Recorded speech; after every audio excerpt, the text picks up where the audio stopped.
Hello hello hello hello hello. तो कैसे हो दोस्तों, आपका स्वागत है हमारे नए वीडियो पर। तो गाइस, आज की वीडियो बहुत ज़्यादा स्पेशल है, ठीक है, क्योंकि आज जो है अब काफका और काइजू नंबर 9 का फाइट होने वाला है। तो अपनी कुर्सी की पेटी बांध लो और चलो आगे देखते हैं क्या होता है। अब यहाँ पर हम लोग देखते हैं कि काफका जो है वो ट्रांसफॉर्मेशन करने ही वाला होता है, पर तभी वहाँ पर जो है काइजू नंबर 9 आ जाता है और उसका ट्रांसफॉर्मेशन भी फेल हो चुका होता है। उसके बाद आगे तो अब हम लोग यहाँ पर देखते हैं कि काइजू नंबर 9 जो है वो एक एंट के साथ, एंट मॉन्स्टर मतलब, तो उसके साथ वो कनेक्टेड है और वहाँ पर जो है वो निकलता है बहुत ही अजीब तरीके से। उसके बाद तो अब काफका, नारुमी, हिकोरू, हाशिगावा और काफका को मॉनिटर करने वाला बंदा सब सरप्राइज हो जाते हैं और इस बार काइजू नंबर 9 इनविंसिबल लग रहा था। तभी वो चूतिया काफका को ही बोलता है कि क्या तुमने मॉन्स्टर नंबर 8 को देखा है? दरअसल मैंने यहाँ उसका प्रेजेंस को सेंस किया था, तो क्या तुम मॉन्स्टर नंबर 8 हो? तो ये सुनकर काफका जो है थोड़ा डर जाता है कि इसको जो है अब मॉन्स्टर सेंस भी होने लगा है। उसके बाद फिर मॉन्स्टर नंबर 9 खुद ही बोलता है कि कोई बात नहीं, मैं तुम्हें टेस्ट करूंगा और खुद ही पता कर लूंगा। उसके बाद फिर वो करता है स्टार्ट उस पर हमला करना, मतलब काफका पर। और इसी के साथ हम लोग देखते हैं कि काफका का ट्रांसफॉर्मेशन भी जो है वो फेल्ड हो जाता है एक और बार। उसके बाद फिर हाशिगावा, नारुमी और फिर बाकी के बंदे जो है वो लोग बोलते हैं कि ये साला ये मॉन्स्टर बहुत ही ज्यादा पावरफुल, तो अब इनके पास कोई और चारा बचता नहीं है। तो नारुमी वहां पर निकल जाता है मॉन्स्टर नंबर 9 की पूंजी बजा दे। तभी हम देखते हैं कि रास्ते के बीच में जो है काइजू नंबर 9 जो है एक और बार पैदा हो जाता है। अब तुम ये मत सोच लेना कि नंबर 9 लड़ाई करते करते वो सब करने लगा। अरे भाई, ड्रैगन बॉल जी में जो सेल करता था ना, मतलब वो ऐसे हक देता था और दूसरा सेल आ जाता था। तुम भी ना यार क्या क्या सोचते रहते हो। अब एनीवेज, तो अब यहाँ पर किसी को भी नहीं पता है कि ये स्प्लिट हुआ है या मल्टीप्लाई हुआ है या 2 बन चुका है। तो अब प्लाटून लीडर, हाशिगावा और जितने भी ऑफिसर्स है, मतलब उन सभी के सामने जो है काइजू नंबर 9 आ रहा है, ठीक है। तो अब यहाँ पर हम देखते हैं कि पूरे मैप में जो है काइजू नंबर 9 स्पॉन हो रहा है, वो भी बहुत ज्यादा रैपिडली।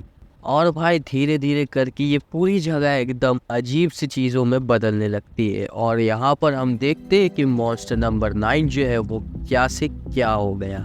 मतलब देखो इसको भाई, ये क्या हो चुका है भाई। स्ट्रेंजर थिंग्स का यहाँ पे नंबर 1 बन के आ गया ये लड़का। उसके बाद ये बोलता है कि लगता है कि यहाँ पे उसका जो सीड है वो काम कर गया और वो सारे उग गए हैं। मतलब ये भाई ये प्लांट बन के आ गया है क्या? यहाँ पे सीड वीड लगा रहे हैं ऐसे करके। एनीवेज दोस्तों, तो यहाँ पर जो है काइजू नंबर 9 वो बोलता है कि मैं तुम्हें मार दूंगा। वो काफका को बोलता है और बोलता है कि वो उसकी जो है सारी मॉन्स्टर्स पावर को ले लेगा। उसके बाद वो जैसे ही हमला करता है, काफका उसको डिफेंड करता है बहुत ही परेशानियों से झेल। अब भाई यहाँ पर काफका कुछ तो करने जाता है, मतलब लड़ाई वड़ाई करने, ठीक है। तभी वहाँ पर जो है कुछ तो अजीब सा चीज होता है, ठीक। और उसके बाद जो है हम देखते हैं कि काइजू नंबर 9 उस पर हावी हो रहा है और वहाँ पर काफका कुछ भी नहीं कर पा रहा है, मतलब कुछ भी नहीं। और तभी वहाँ पर किगुरु की एंट्री होती है और वो भाई चीर के रख देता है काइजू नंबर 9 को, खजाक, मतलब पूरा फॉर्म में आ गई है। देख रहे हो, नाठी गर्ल काफका को बजाती हो। एनीवेज दोस्तों, तो अब हम लोग यहाँ पर देखते हैं कि काइजू नंबर 9 रीजनरेट हो रहा है और वो पूछता है कि तुम फिर से यहाँ पर। तो फिर किकुरु बोलती है कि कोई बात नहीं, अगर तुम मुझे नहीं याद हो तो मैं तुम्हें आज यहाँ पर मार ही दूंगी। भाई उसके बाद जो है यहाँ पर अंकल जी आ जाते हैं, मतलब किकुरु का बाप, ठीक है। वो यहाँ पर अब फाइट में जाने के लिए सोचता है। तभी वहाँ पर वो जो टकला बुड्ढा होता है जो कि जॉन होता है, वो बोलता है कि तुम यहाँ से नहीं जा सकते ईसाओ। अगर तुम अपनी पावर्स का इस्तेमाल करोगे तो हो सकता है कि तुम ही मर जाओ। और भूलो मत कि तुम नंबर 8 से ऑलमोस्ट मर ही गए थे और ये तो और भी पावरफुल है। तो ईसाओ बोलता है कि हाँ, मेरे को सिखा मत, मेरे को पता। निकल लौड़े, पहली फुर्सत में निकल। ये लड़ाई इस जनरेशन वालों की है। तभी किकुरु काफका से पूछती है कि ट्रांसफॉर्मेशन कर पा रहे हो या नहीं, तो वो बोलता है कि वो नहीं कर पा रहा है। तभी नंबर 9 हमला करता है और किकुरु प्लान बैठाती है कि अगर नंबर 9 ट्रांसफॉर्मेशन रोक रहा है तो किकुरु नंबर 9 से लड़ाई करेगी और वो काफका को ट्रांसफॉर्म होने देगी।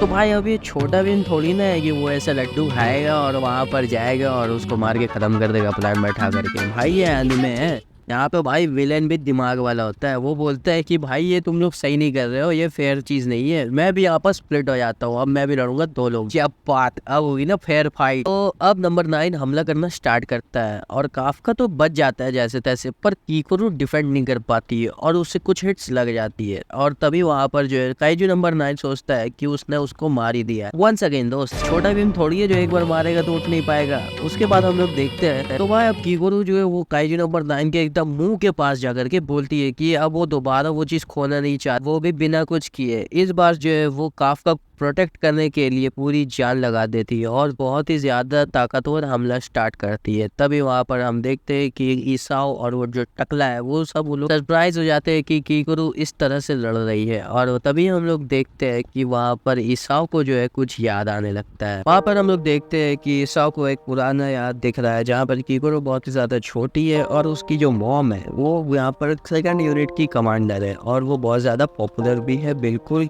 मीना आशिरो के जैसा। उसके बाद फिर हम लोग देखते हैं कि उसका जो आर्मर है वो बहुत ज़्यादा स्ट्रॉन्ग है, वो भी उसका जो वेपन वो नंबर 4 से मिलकर बना हुआ है। और स्कूल में बहुत ही ज़्यादा जो है उसकी हाइप होने लगती है उसकी मॉम की वजह। अच्छा, वो जो स्कूल के फ्रेंड्स नहीं है वो लोग जो है इवैक्यूएशन शेल्टर के लोग है, ठीक है, मैं बताता हूँ क्या है। तो वो काइजू से मार वार करने के बाद जैसे कीकोरू अपने घर जाती है वहाँ पर वो जाती है अपनी मम्मी के पास। तभी वहाँ पर उसके जो डैडी है वो आ जाते हैं और बोलते हैं कि वो बहुत ज़्यादा टायर्ड है, उसे छोड़ दो। कीकोरू जो है वो मम्मी के गोद में चली जाती है और फिर वो बोलती है कि सभी लोग जो है बहुत ही ज्यादा हैरान हो गए थे आपको टीवी पर देख करके और आप बहुत ज्यादा कूल दिख रही थी। तो मम्मी बोलती है कि वो बहुत ही ज्यादा खुश है। और तभी हम देखते हैं कि मम्मी को जो है कुछ हो जाता है, मतलब वो उसको दर्द करने लगता है। तो फिर कीकोरू पूछती है कि क्या तुम ठीक हो मम्मी? तो मम्मी बोलती है कि हाँ मैं ठीक। उसके बाद कीकोरू बोलती है कि वो बड़ी होकर डिफेंस फोर्स ज्वाइन करेगी और उसको प्रोटेक्ट करेगी। तो फिर उसकी मम्मी जो है वो बोलती है कि तो फिर तुम तो बहुत ज़्यादा ट्रबल में रहोगे। फिर उसकी मम्मी बोलती है कि पर कोई बात नहीं, मैं वहाँ ज़रूर रहूँगी तुम्हें बचाने के लिए। उसके बाद भाई हम लोग देखते हैं एक और सीन में जहाँ पर मम्मी इज़ नो मोर। हाँ भाई, तो वहाँ पर जो है काइजू के साथ लड़ते वक्त उसकी मॉम की डेथ हो गई थी, ये तुमने सुना होगा पिछले एपिसोड्स में। अब इसके वजह से कीकोरू के ऊपर बहुत ही ज़्यादा गलत इंप्रेशन जमता है उसकी मॉम का लेकर के और वो जो उसको लायर बोल करके रोने लगती है, बहुत ही ज़्यादा दुख होता है उससे। तभी वहाँ पर उसका डैड आता है, तभी वहाँ पर सीन चेंज हो जाता है। हम देखते हैं कि कीकोरू बोलती है कि आई एम सॉरी मॉमी, मैं आपको प्रोटेक्ट नहीं कर पाई, पर इस बार जो है मैं सबको प्रोटेक्ट करूँगी और अपने कॉमरेड्स को मैं मरने नहीं दूंगी। और चैप्टर नंबर 8 यहाँ से शुरू होता है। यहाँ पर हम लोग देखते हैं कि उसकी मॉमी के साथ बहुत ही ज़्यादा अच्छी यादें होती है कीकोरू। और उसी वक्त काइजू नंबर 9 से लड़ते लड़ते कीकोरू जो उसके बहुत ही ज़्यादा करीब आ जाती है और फिर वो जैसे ही हमला करने जाती है सारे लोग घबरा जाते हैं कि कहीं कुछ हो ना जाए। और तभी वहाँ पर जो है एक एंड का हेड आ जाता है सामने में, पर उसको वहाँ पर काफका संभाल लेता है और कीकोरू बच जाती है। तभी वहाँ पर कीकोरू जो है troop style X technique 6th form को यूज करती है और वहाँ पर जो है काफका सोच में पड़ जाता है कि यार वो कीकोरू जो है उसको बचाने के लिए इतनी ज़्यादा मेहनत कर रही है तो उसको भी जो है ट्रांसफॉर्म होना ही चाहिए। और फिर तभी हम देखते हैं कि वहाँ पर काफका के पीछे काइजू नंबर 8 आ जाता है और वहाँ पर जो है हम देखते हैं कि काइजू नंबर 8 की वजह से काफका ट्रांसफॉर्म हो चुका है और उसने कीकोरू को ये मार दिया ले भाई। और वहाँ पर उसके जितने भी कॉमरेड्स है वो सारे ही वहाँ पर मर चुके हैं। और इस सीन के बाद हम यहाँ पर इस एपिसोड को एंड करते हैं और बाकी के एपिसोड में हम आगे देखेंगे कि क्या होता है। तो दोस्त अब आगे क्या होगा, क्या नहीं हो सकता है और क्या हो सकता है, ये सब तुम सोचो और आगे की स्टोरी मैं चलता हूँ बनाने के लिए और नेक्स्ट वीडियो मेरे ख्याल से जल्दी आ जाएगी, ठीक है। और अगर तुम वीडियो को यहाँ तक देख रहे थे तो यार लाइक तो बनता है, एक लाइक दे दो यार और सब्सक्राइब भी कर लेना। तब तक के लिए खाते रहिए, पीते रहिए, मुस्कुराते रहिए, बाय बाय।